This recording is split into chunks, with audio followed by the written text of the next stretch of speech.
in case that's confusing, what I want to do is I want to walk through, and it's okay if it is, right? Because we're going to walk through this in detail.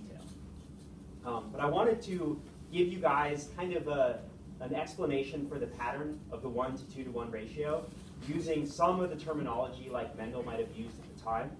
And then we're going to translate it into the modern genetics language that's on the front of your sheet here. Okay? You guys good with that? So, Mendel said, and I quote, actually this is just paraphrased, so I can't quote, but he said that the trait itself isn't transmitted. So purpleness itself isn't transmitted. Like there isn't a little dropper of purple that fills the seed and is passed on to the next generation. Instead, what's passed is a factor that influences what trait you have. And what that means to us in the modern genetics lingo is that you don't pass on a trait or you don't pass on a phenotype. That's just the name for the physical trait of the individual. You pass on genes, these units of information that ultimately determine what your phenotype is. He didn't know about genes. He didn't know about any of that. But he was able to figure it out just based on that 1 to 2 to 1 ratio. So traits aren't passed, instead factors that influence them. We interpret that in the modern lingo as genes are passed that influence or determine what the phenotype of the individual will be. Mendel said each individual has 2 copies of each factor.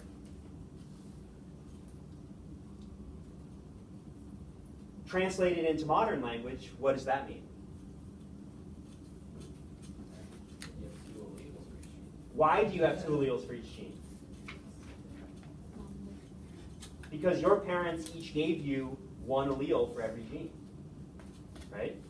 So you are diploid, you being a pea plant, you being a human are diploid.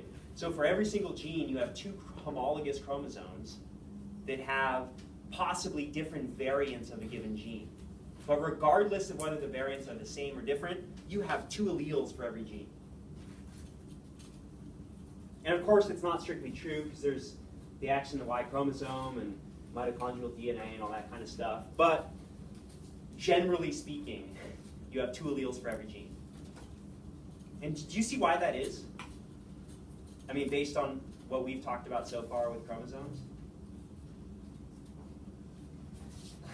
I'm not, your normal enthusiasm, excitement isn't there. I'll have to draw more, clearly. So if this is a cell, and these are the chromosomes, all right? If this is a homologous pair of chromosomes, well, that means that one of them came from mom, one of them came from dad, and plants have moms and dads also. And so at any given point, you'll have 1 copy from mom, and you'll have 1 copy from dad of any given gene. And that's because you're diploid, and pea plants are diploid as well. So Mendel then said, you pass on only 1 of your copies of the factor to each offspring. Which makes sense to us because when you go through meiosis, you reduce your diploid cell to haploid, and as a result only pass on 1 copy of every gene to each offspring. Right? Okay. And then another one is that factors, if they're present in an individual that has a different trait, they are unaltered by being present in that individual. And what I mean by that, or what we mean in Mendel's terminology, is that whatever factor it is that determines whiteness of the pea flower, by being present in a purple flower, it's not diluted in any way. It comes out intact in the next generation. It's not tinged purple at all. It's still pure white. And we interpret that to mean if you have 2 different alleles in one individual, they don't convert each other. They stay independent and distinct. So if you are present in a heterozygous individual, which means two different alleles for one gene, those genes still remain intact and unaltered. Okay. So in this list of terms, I just want to walk through some of them to make sure that we all have the terminology, we've at least been exposed to it. You're going to have to put in some effort to become fluent with this terminology. I think we all of us try to minimize the amount of terminology you guys have to learn for this class. But sometimes it just makes sense to actually learn a new word to describe something. And so instead of having to say that state when you have two different alleles in one individual, we come up with a word to say that, which is the word heterozygous. And so heterozygous means two different alleles in one individual, and that contrasts with homozygous, which is two identical alleles in one individual. Just a little bit of terminology. All right. So I want to, before I introduce a couple of the other terms, I want to revisit the cross that Mendel did here. All right.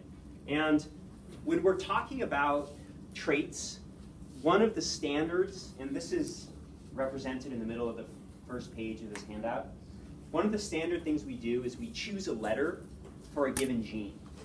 And most of the time, not always, but often we choose a letter that is the first letter of the dominant trait for that gene. So for instance, if we were to choose a letter to indicate flower color in peas, we wouldn't choose an F for flower color or a C for color.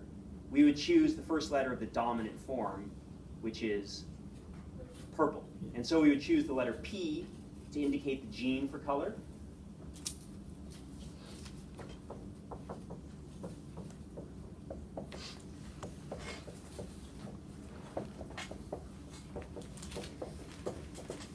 And we would choose the capital P to indicate the dominant allele. And all you have to do is make it lowercase to indicate the recessive allele. And this is just a standard way that many people use to designate alleles when we're talking about genetics and crosses. So if you look back at our original cross, if you're a true breeding purple pea plant, what alleles do you have for flower color? You have two of them, right? You have two flower color alleles. And because you are true breeding purple, you must have two of the dominant purple alleles. So if we think about the genotype of this individual, we would designate it as big P and big P. And so this would be the genotype for that true breeding purple pea plant. The white one, what would its genotype be? Little p, little p.